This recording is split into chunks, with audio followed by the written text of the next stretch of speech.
Ah, I want you to tell us what the roles of engineering codes and standards in advancing manufacturing now and in the future. Thank you.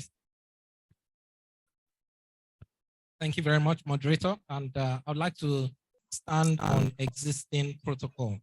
The role of codes and standards in manufacturing is something that I think is quite ubiquitous. I think it's something that whatever it is that we're doing, Engineer Madaki has mentioned, needs to be done to a certain standard. And it is those standards that help to make the work better.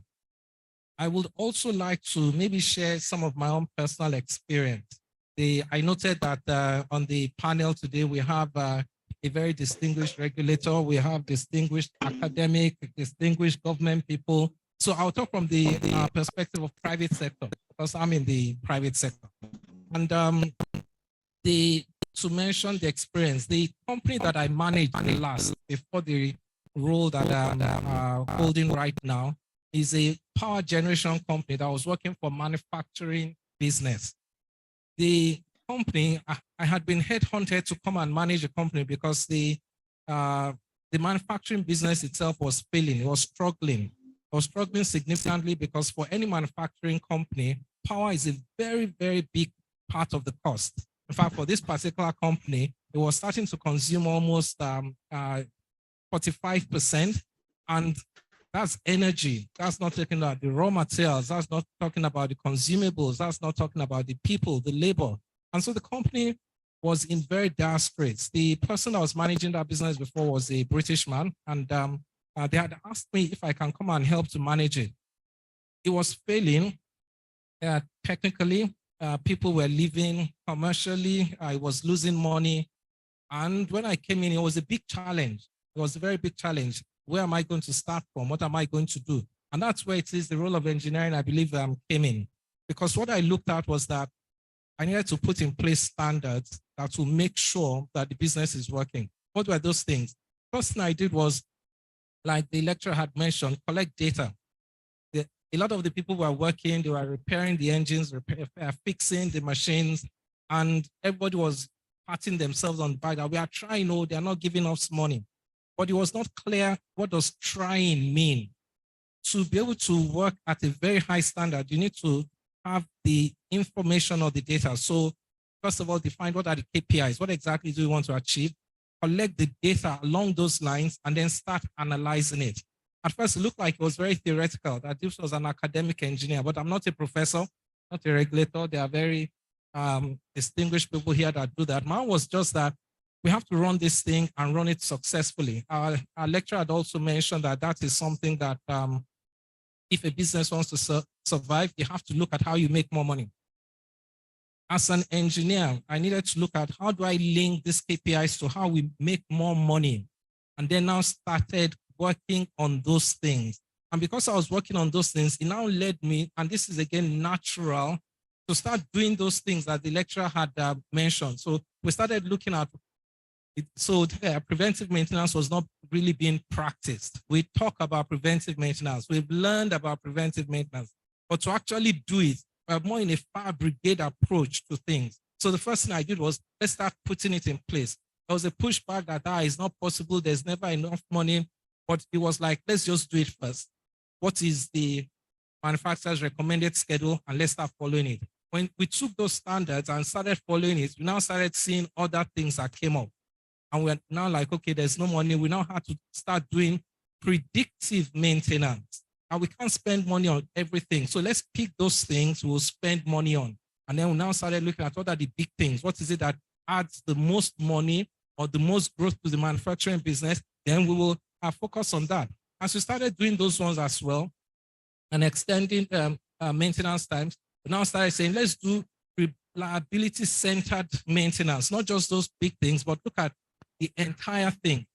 And by using all those strategies, following all those standards, it made the business turn around. The manufacturing business, now it went into a growth mode. At first, I was told that it will take me a year or two to turn it around. I did it in 6 months. And not just that, they went into a growth mode. Other people came and then bought the business. When they bought the business, they said there were many different things that they said that they had a problem with.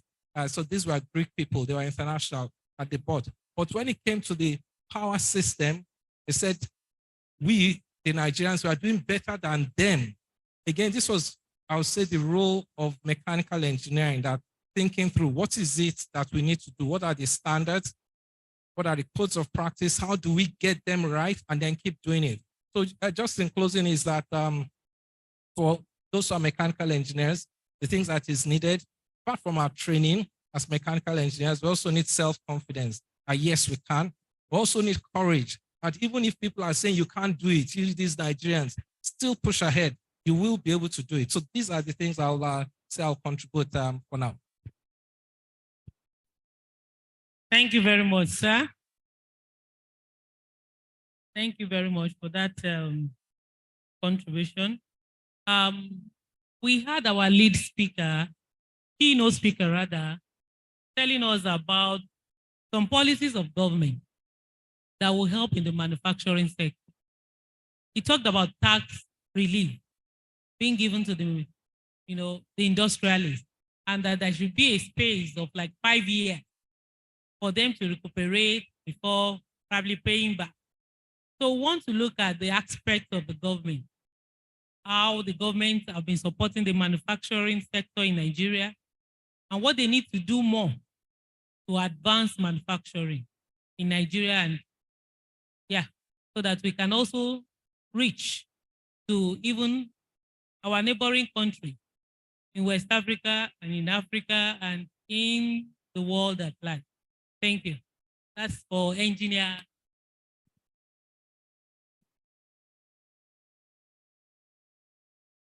Thank you very much. I would like to stand on existing protocol.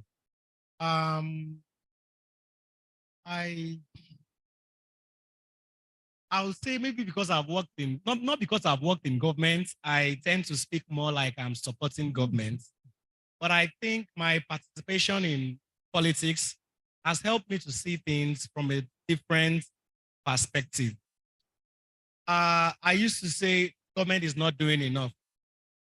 But when I got into government, I realized that even though I'm in office, the people outside office also have a lot of power. And the power they have is the power to demand for what they want. But sometimes we act in the wrong way, whereby we don't see anything happen and we keep asking, but nothing is still happening. So for me to now remain in politics, for me to remain in government, I now had to ask myself, what is the solution to the things that we don't get? And one of it is in Nigeria today. I'm sorry, we have our fathers here. There is a major problem we have in Nigeria today. And that problem is mindset. A lot of us go into politics with the wrong mindset. And there is also an issue that has to do with because you have a wrong mindset, you are going there for the money. Then the people outside do not know you are going there for the money. A lot of those outside believe they know it better, but they do not participate. Now, when you don't participate and you allow someone that is going there for the wrong reason to get there, then you will end up getting what you don't want. And a lot of times we wait for another 4 years. In that 4 years, we also do not participate. Now, I'm talking more like this because you will hardly see someone in politics saying the real thing. They know nobody will blame them, so they just tell lies. All we end up doing is go online to complain. Again, to come home very well is to let you know that we look at our voters card, for example, because I want to talk about solution. I don't want to just say government will give you this, government will give you that. To be honest with you, government might not give you. And the reason why they won't give you is because the guys in the past did not give you, and what did you do? Nothing. So why is the guy coming in today? Why should he want to give it to you? So how do you get it? That is what I want to talk about. How you will get it is that before getting into politics, I don't even know where I'm from.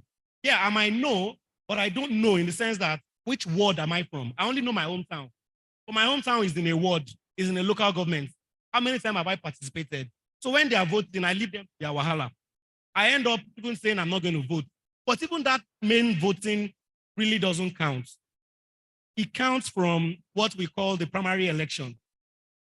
If you don't participate at that point, you go to the general election and you will vote for the dog or the goat that they have brought forward.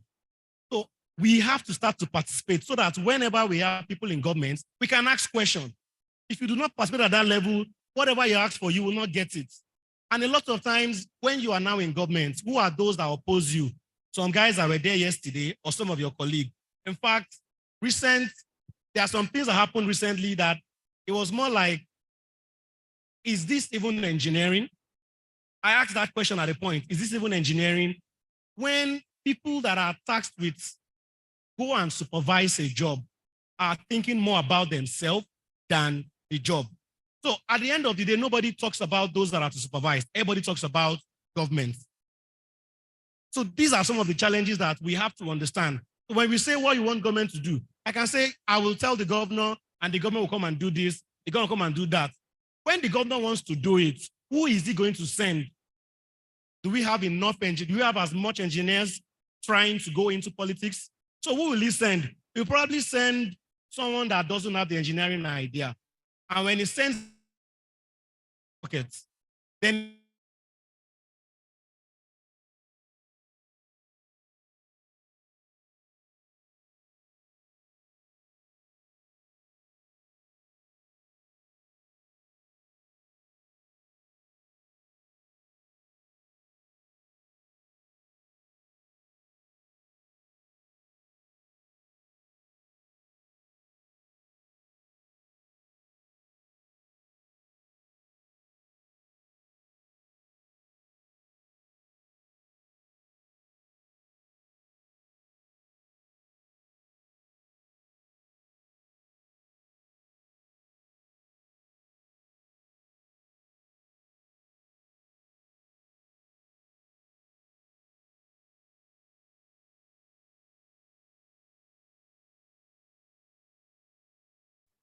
I want you to talk more on the role of government in financing the manufacturing sector. You have told us to participate, to join politics, to be in politics so that we can talk for ourselves and then probably make laws that will favor us as engineers who are involved in manufacturing. But we still need more from the government in terms of financing the manufacturing sector, helping those who have ideas to help them fund such ideas to reality. So what is the government doing to support?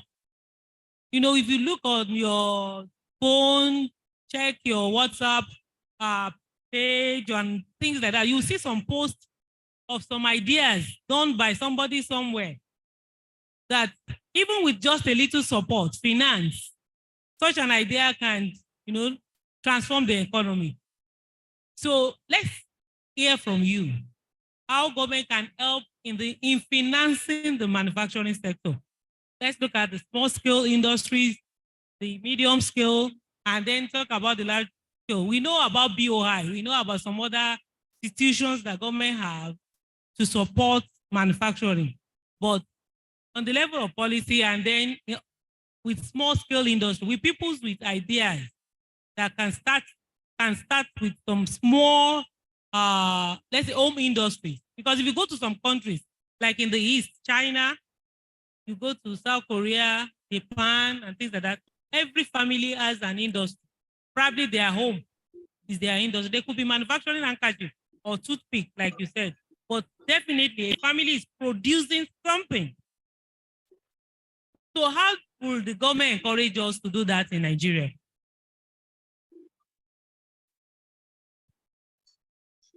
Okay, thank you, ma'am. I know about the Nigerian investment banking, whereby presently they give funds to companies, particularly registered in Nigeria. And last week, I had a meeting with a colleague that actually works there. And he said a lot of companies that have shown interest for some of these funds are Chinese companies, Indian companies that are registered in Nigeria. So I now ask, why don't we have some of this information? He said information is there, but the truth is Nigerians actually do not show interest. But that is one part. Another part, as our guest keynote speaker mentioned, is sometimes what they ask you to bring. Sometimes they ask you to bring your late grandmother's death certificates and all these things. Will be scary. Government will continue to try to see how maybe laws will have to be passed to make sure the means of getting some of these facilities is eased, to make it easily accessible, to continue to create enabling environments so that businesses can thrive. It is not something that can happen just like that, but for it to happen, to be honest, we need more people that are forward thinking to participate. Being in that environment, being outside government, it is so easy to make this request. When you are in government, a lot of times, when you try to champion it, the question you are being asked is, what's your problem? These people are not here when we were bringing you into government. So that is one big challenge. But as governments, there will be continuous efforts to try and provide facilities, which is not so easy, to be honest. So I always tell people that when we say government, it is not foreign. We are governments. So whatever we want, we can ask from where we are from. Like, you are from this particular place, you make your request. Because that's why government brought about this, I think, the federal character, whereby everybody, you belong to a particular place. There's a means of making your request. But who are those making that request for you? The chairman of Lupon also mentioned, since he has been there, only once did he get government visit. But to be honest with you, Ma, it is not about making that request. You can continue to make that request. What about the will? The will of ensuring that this thing we are asking for as Nigerians is given to us. That is the main part where I always like talking about. So when people throw it to me, what will government do? What will government do? I tell them, government may not be able to do what you want government to do if you did not put the right person in that. And the power to put the right person there is in our hand. So that's why it's always hard for me to come out and speak for. If I am in a position to give back, I am just one person. I need you. I need everyone here to come together to ensure that is given to us. So instead of saying, let's have, what will government do for you? I tell people, it is easy to make requests. The hard part is having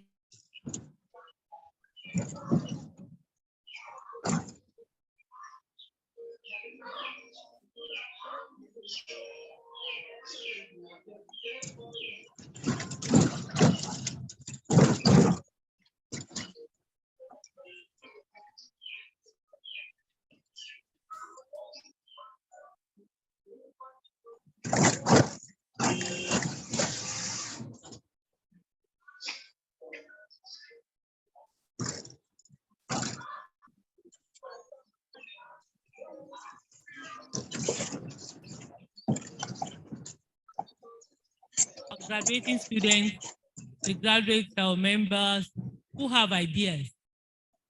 Like I'm from the academia, I know there are lots of inventions, innovations that are on the shelf waiting for commercialization. And we know of foundations, NGOs, let me just put it like that, who also support finding ideas to reality, like this Milu Foundation. And today, the keynote speaker talked about even citizenship by investment. So what do you see to this as in helping in financing the manufacturing sector? Okay, thank you very much, moderator. So in terms of financing, I think that's a very good idea, particularly the one about the FDIs that our guest speaker had talked about, that people should come and invest in Nigeria. It's a source of finance that it can unlock a lot of growth in the economy.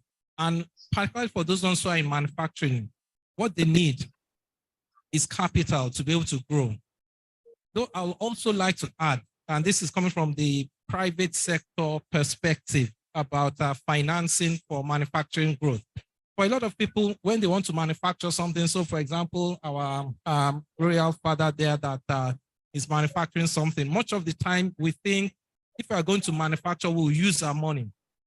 It makes sense that we'll use our money. But if we don't have money, it limits how much we can actually do, how much we can manufacture because we are not very rich.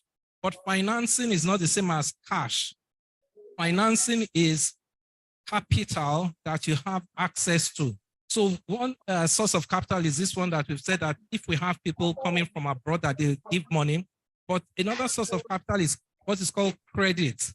Credit is to say that somebody is giving you an advance, more or less, for you to be able to do what you're doing. So you don't pay cash.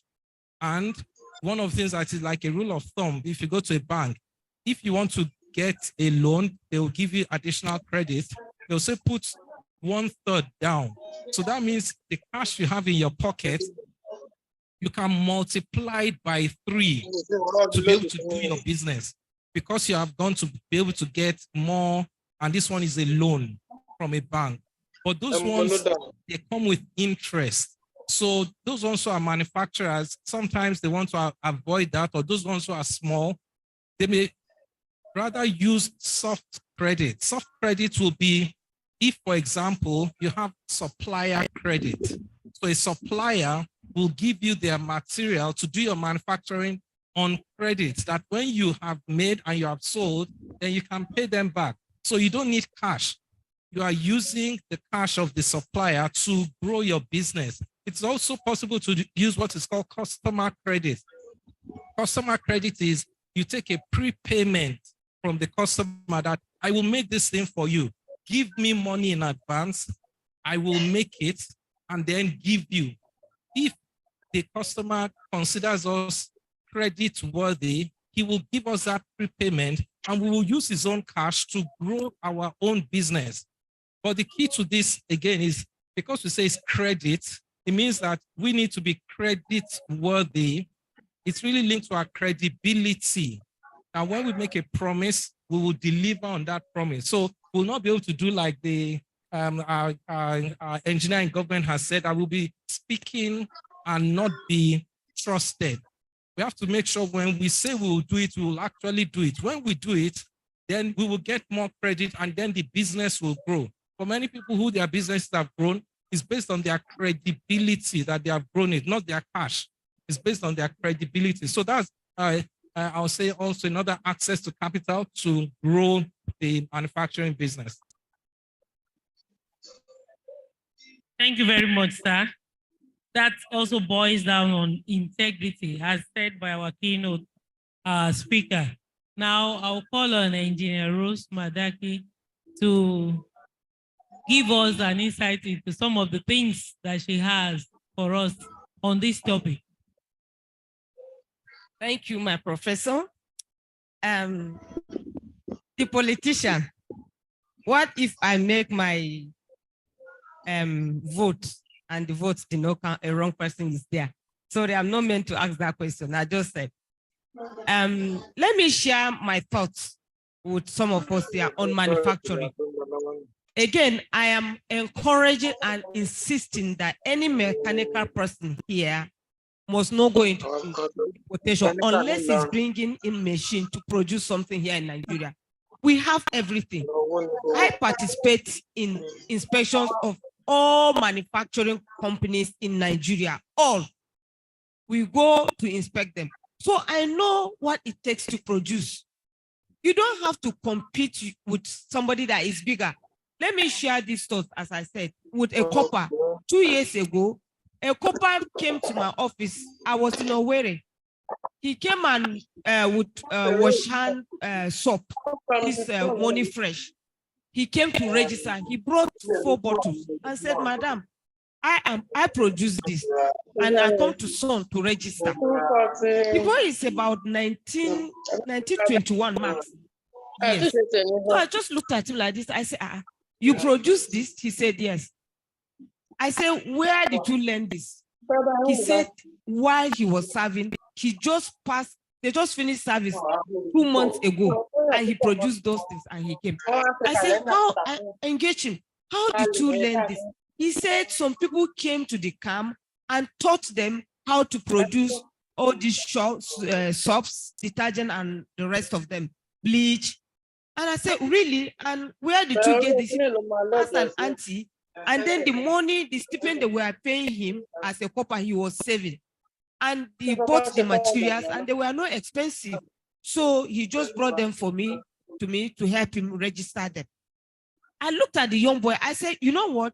This your product will go into a global market. I started the process with him. I collected samples. I followed the process to a conclusion that his product was registered, a copper. People are looking for a bigger capital to start business. No, the driving force of national economies are the SMEs. SMEs are the ones driving the economy. You must not wait. So this boy product now, as I'm talking to you, you and I are buying them in the market, unknown to you. He opened his auntie gave him a garage, and that's how the boy started. Now he has gone far. Now, a lot of us are not aware of the government involvement, that you don't have to spend much money at all. When you start something, I remember some years back, I had a director general who organized a stakeholders meeting. And the stakeholders meeting, the audience were the SMEs. And in that meeting, if I remember very well, he said any SMEs that come out to register for ISO certification, 100 of them, if 100 people come out now to come for ISO certification, I assure you, I will do it for them free. For the certification process, it's a long process and you spend a lot of money. But he offered as a director general then to carry out the activities for them for free. But I can tell you, only 3 people came. It's a process that they will get you certified, just as the MD of Lucon is ISO certified to ISO 9001 2015. They asked him, it took him so many years to get satisfied. But the DG said, when you come to me, come and register SMEs, I'm going to get this process done to you for free. Nobody came. So at times you look at it, is it lack of information? And when you get involved with the regulatory bodies, because you see from afar, you think it's difficult. It's actually not difficult. It's actually not difficult. So you and I, especially mechanical, because I'm of the mechanical, we need to get involved. We need to get involved. And let me quickly share this as well. The nimeche, the chairman, you exceptionally did well. You made us so proud. At least with her performance, you will give us another opportunity. A round of applause for her. Thank you so very much. You have done so well for the women folk. You have done so well for nimeche. She has collaborated with a lot of bodies, including the regulatory bodies like Standard Organization of Nigeria. And I'm looking forward to see some of them that we want or are aspiring to be manufacturers to come to us. I give myself to you wherever you want. I will help out. So please, I would like to encourage us. She started the collaborative aspect of drafting standards and code of practice for mechanical. She started it. So I'm looking forward where we'll push it until it comes to realization. Because any standard you develop, it has to pass through the regulatory body to make it authentic, to make it acceptable in the nation. Otherwise, we'll end up working and ending the work in nimeche. So we need to push out because we have a lot of mechanicals doing a lot of things. We need code of practices because code of practice is a standard and you need to draft it. So nobody will come from outside to draft this for us. We have to do it by ourselves. She has started it. So please, let's support her. Let's support the division so that we'll identify a lot of cost of practices that we need for nimeche, and then we'll push them for national approval. Once again, thank you so very much. I hope I've not talked too much. Thank you. Thank you, Engineer Rose Madaki. I know you can talk from now till tomorrow. But let me go to Engineer Rashidat. I want to ask this question to our training institutes. Talk of maybe colleges of technology, the universities. Are they doing enough in training our young ones or personnel towards advanced manufacturing, like you explained to us?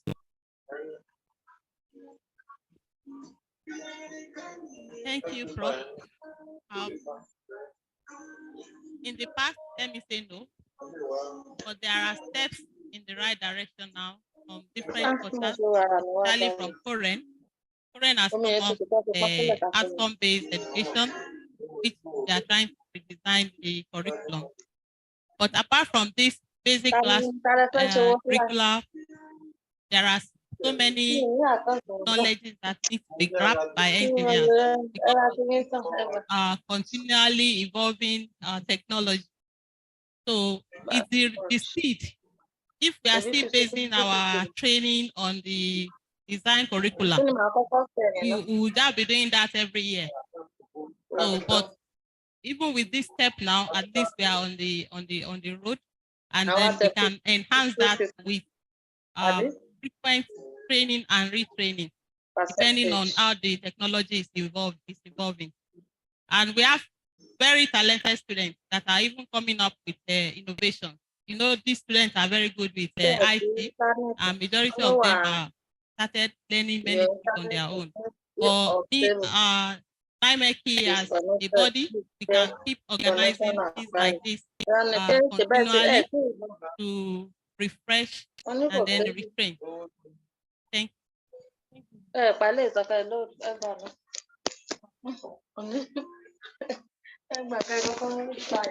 sir. Yes.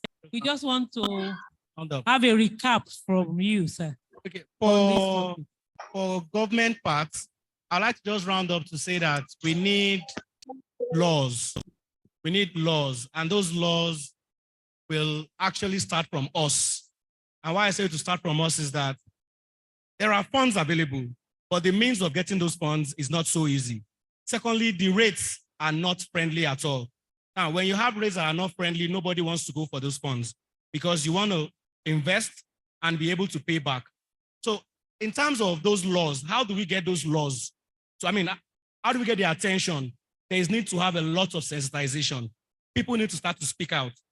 Like a takeaway from here is we all know what mechanical engineers can do, but are the funds available? They are not available. How would they be available? And even if they're available, how would they be accessible? So everyone needs to go back. Maybe we do a lot of media sensitization to let people know, our National Assembly members, to know that these funds that you have there, they are just there. Nobody's accessing them. You need to pass laws. Let the banks know that people need these funds to invest. It is when we start to have access to those funds that we can do well. Now, these are some of the things that a lot of us do not know, but we must know it, that making noise, sensitization, it is not like noise, but we know what we want. So going out there and letting our leaders know that we need to have access to this and it has to be friendly, then the funds will be available and we can do more as mechanical engineers. Thank you very much. Thank you very much, sir, our Honorable Commissioner. We don't know whether any of us will have comments or questions for. We'll take just two. Our DNC. Okay, we take three. Then number two, sir, and you are number three. So let's have you, sir. Hello.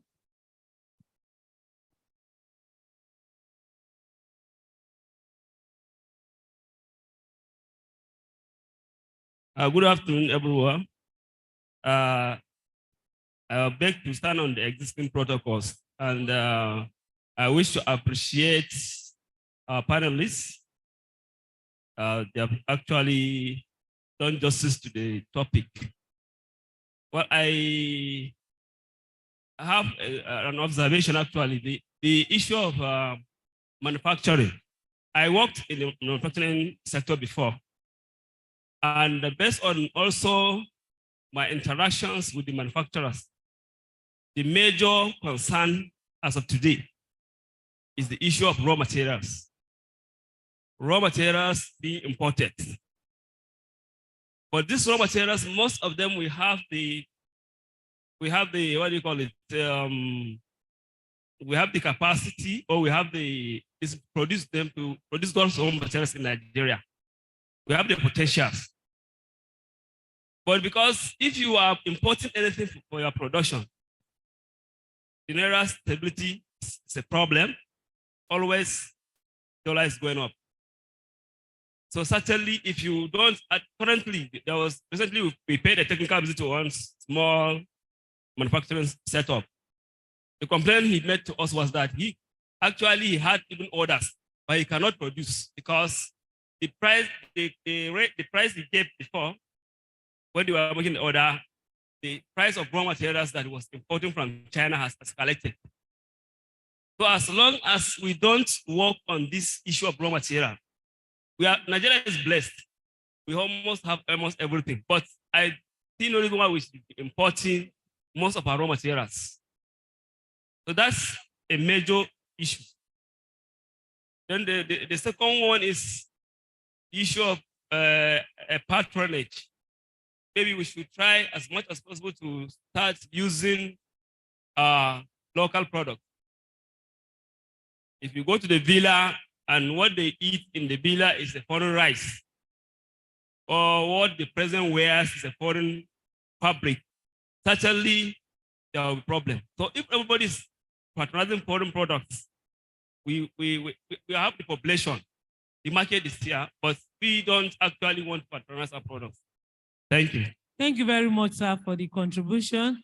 We now want to welcome the contribution of our Kabiyesi, Oba Abdulwahab Ogunbiyi, FNSCF Nimeche, who will take all the questions at once and comments, and then if there is a need for any of the panelists to attend to the questions, that will be done quickly. Thank you, moderator.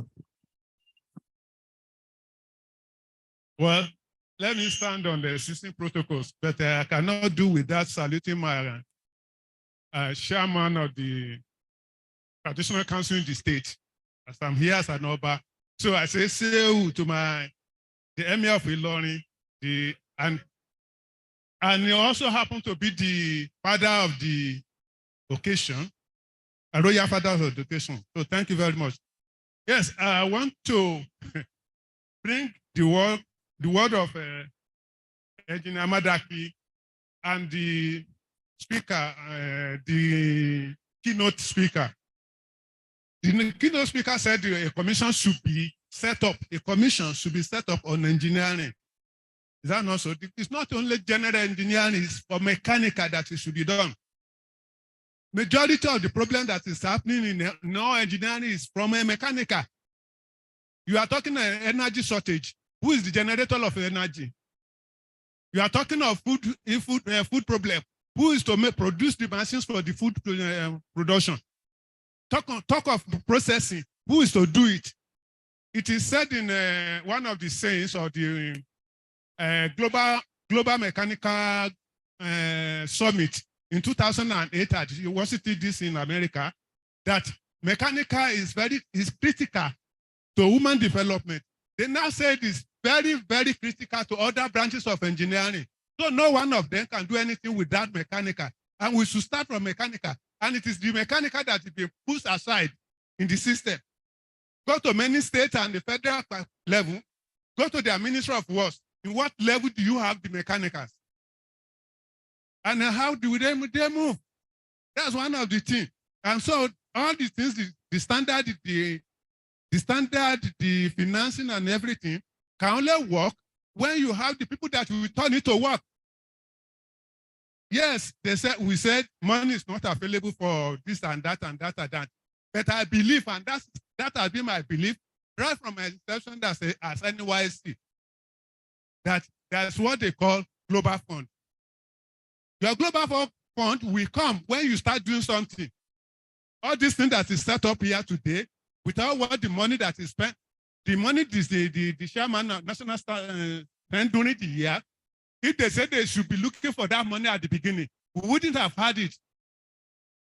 But because something was set up, and we can able to push it to somebody that, hey, you help us, you that help us. So we are not doing much in the mechanical. That's the first thing. In fact, to me, in my mind, when the president, President Tinubu came into power and declared state of emergency for food security, I said, oh, so thank you for doing that. But the main thing to do is to come and hold mechanical. Because from the farm to the point of finishing the food, who is responsible for it? It's mechanical because you need the equipment. How much can a farmer do on the farm again? Nothing. And say you are having, you don't have food. How will you get food? So when they are talking of that, there's no instrument to do that food. So it is not yet. It is not, the solution hasn't come until the mechanical is highly involved in that field of something. And it is also in energy and all other aspects. So because of time, and I'm not delivering the lecture, we need that commission to be set for mechanical only. When the mechanical is upright, every other ones will come in. And in terms of finance, surely there's a global fund. We are not done enough, that's why we are not getting it. I'm having the experience of it now. The number of machines that I have done, I didn't have money in my pocket to do it. But when I start it anytime, I move to this, I move to that. And there are a lot of things, even in the workshop where you are doing, where you are working, when you don't need, when you don't work, when you don't think about it, you won't see it. But at the time you start working on it, you will see each one of them. You use the authority even as a worker, as a particular place, that, sir, please, I want to use this thing for this purpose, something purpose. Sorry, wait a little. When I was doing a particular work in Lagos, that time I was trying to do some fabrication of machines. Then a GM came, a new GM came, and some people went and reported me that I am doing this, and you know, in that a bad manner, they reported me. So they said they will give me query, but thanks to God, they asked the AGM admin to give me query. That one called me first to ask why this one. Then one I explained. The woman went to the GM that if you give this man a query on this thing you are saying, and if answer in the way he has answered me, allow some people will come and call you. Because I'm doing something good, but because of my position in the workshop, I'm using some things to do the work, and which is not something that we have gotten as a scrap that will have been sold as a scrap outside, and I'm not using it to turn it to a new thing. And some people are complaining. If you don't stand strong on your feet, you won't be able to do anything. And the finance will never come. Thank you. Please, a round of applause for His Royal Highness.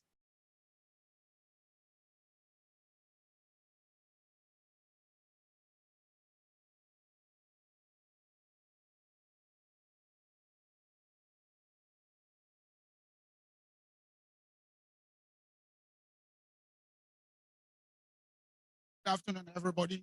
I wish to stand on existing protocol and to contribute my own experience on this topic.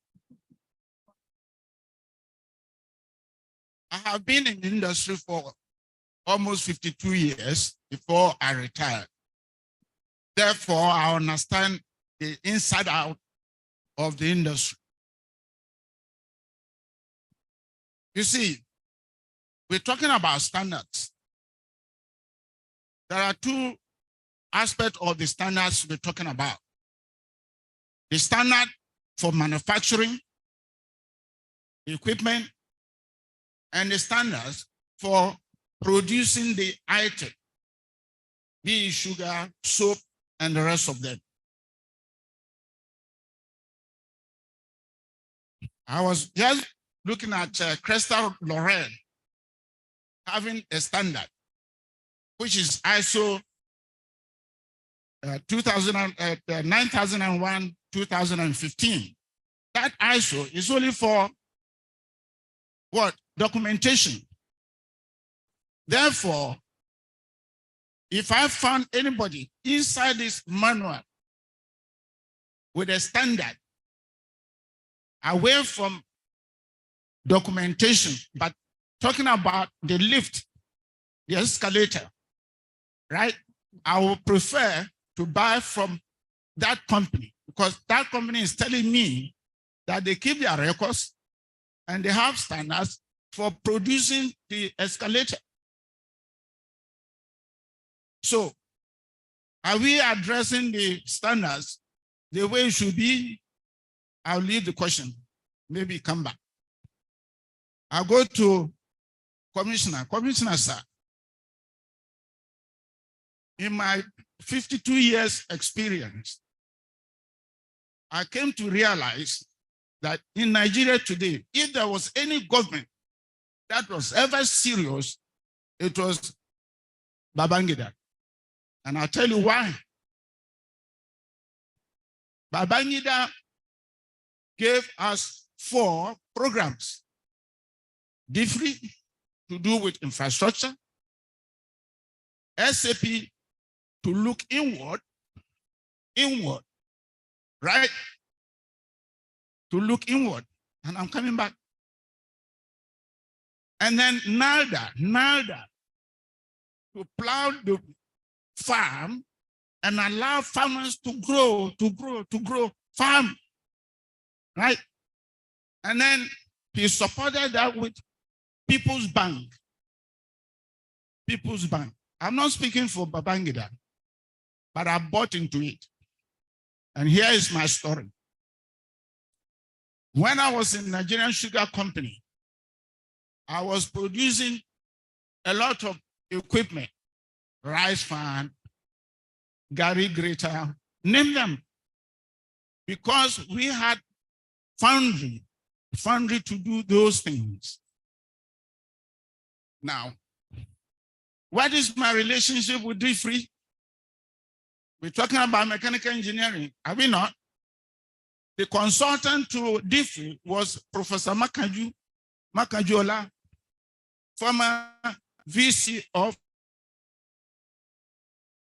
IFE.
One-ton capacity with all the instruments, the parameters to measure the temperature of the molten metal, the homogeneity of the molten metal, and so on and so forth. While this one was going on, we had a representation from NIDB, in collaboration with the British Council, surveying all the foundry companies in Nigeria. By coincidence, they were going to Jeba, but they passed through our junction and we, Nigerian Sugar Company. So they decided to come in. And guess what? When they came, I gave them a narration of what we're doing because we were sitting in the bush. Therefore, we needed to support ourselves. Therefore, we had our foundry, we had our machine shop, and we were doing all these things at our level. They said they were going to help us to develop this workshop. That is what they said. And they followed it up.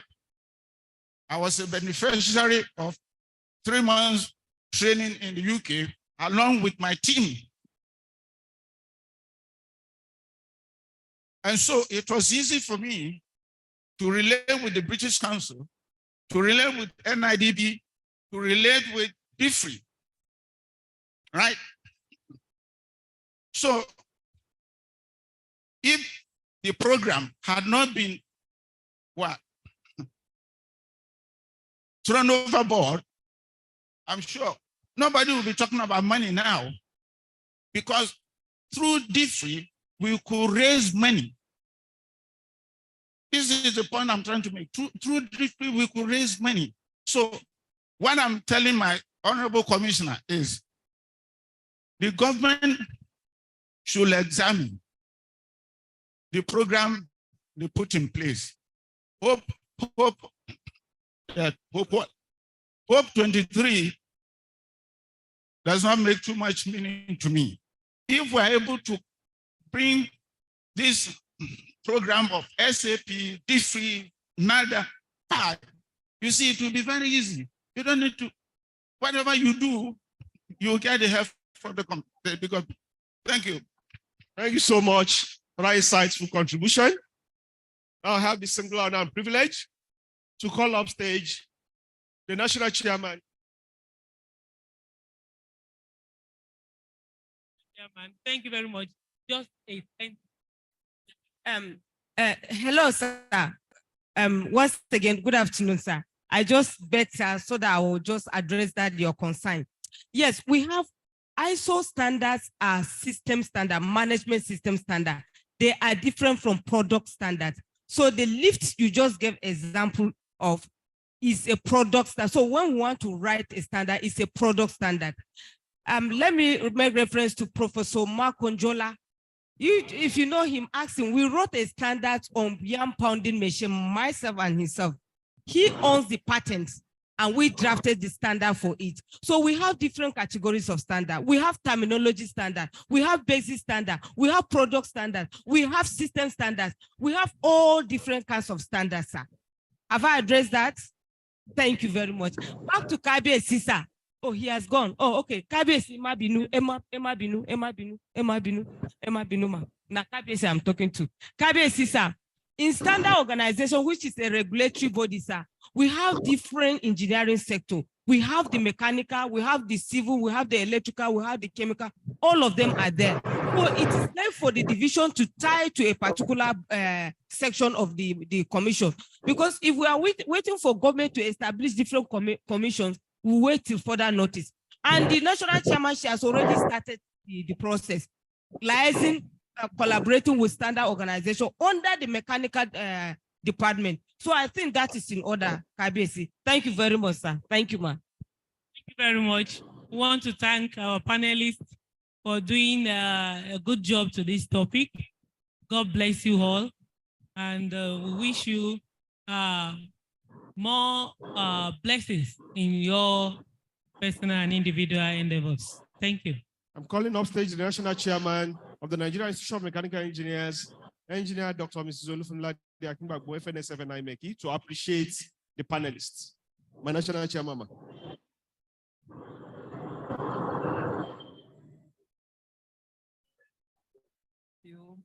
Thank you very much. We have indeed had a very wonderful session.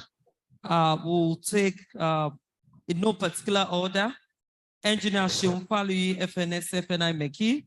We want to appreciate you, your presence and your role as panelists at the opening ceremony of the 36th International Conference. Thank you very much.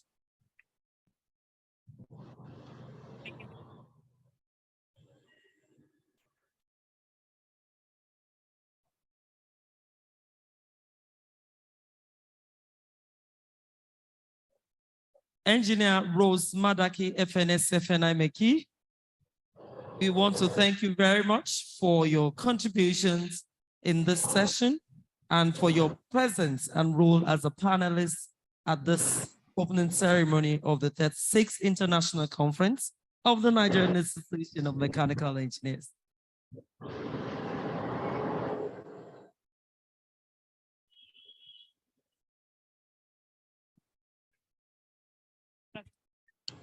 Engineer Dr. Mrs. Rashida Mahmood. We want to sincerely appreciate you, madam, for your presence and your role as panelists at this opening ceremony. Thank you very much. Congratulations.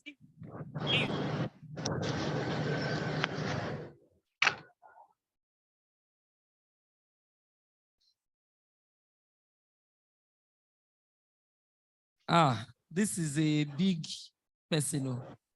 Honorable Engineer Sulaiman Rotimi, Iliasu FNS FNI Meki. We want to sincerely appreciate you. You have done, last year when we came, you promised that you were going to support this conference, and you have worked tirelessly to ensure that we have a good session. All in all, we want to implore you to continue with the good work of training and capacity building of our young ones in Kwara State, and we know that you are ready to do more. We say thank you very much. We appreciate you for your presence and your role as a panelist at the session.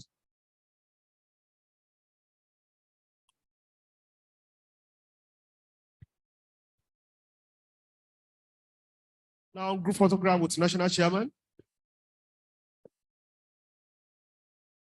Kindly showcase your award as we take the group photograph. Congratulations. My Deputy National Chairman, sir. Do we have any former National Chairman in-house? Former National Chairman in-house enjoyed the group photograph.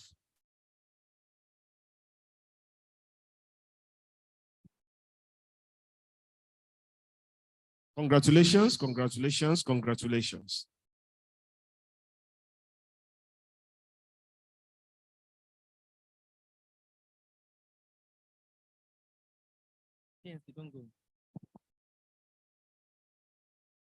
I invite for this award of Distinguished Leadership Award to the Special Advisor to the Lagos State Governor on Works and Infrastructure, Engineer Adekunle Olayinka, which will be collected by Engineer Raji. Please can you step forward for this award, which will be given by the Deputy National Chairman of the Nigerian Institution of Mechanical Engineers, Engineer Mohammed Al-Hassan, FNI Meki.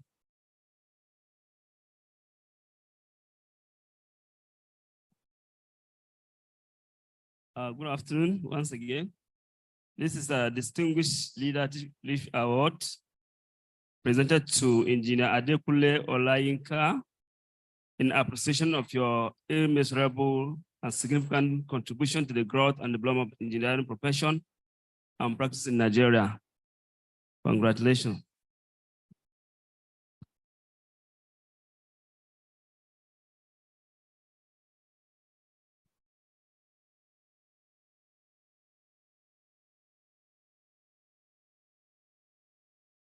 Congratulations. I want to announce that concurrent technical sessions are ongoing at various venues. So you can join any. There is a concurrent session upstairs. Some are going on within the. Then, okay, we are going to the exhibition ground now to see. Okay, sir.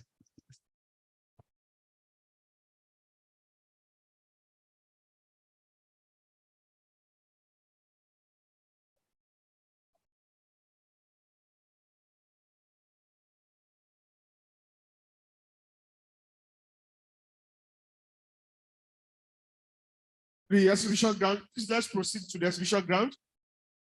Kindly proceed to the exhibition ground. While paper collation continues by rapporteurs. Then please, I wish to announce that we'll be having the Cultural Welfare Agrodynamics Night by 7 p.m. at this hall, assembly sponsored by the former Honorable Commissioner for Works and Transport, Kwara State Engineer Honorable Sulaiman Rotimi Iliasu. It promises to be entertaining. Please come around by 7 p.m. Thank you. Kindly proceed to the exhibition ground now to see what is available for us at the exhibition ground. Thank you and God bless you all.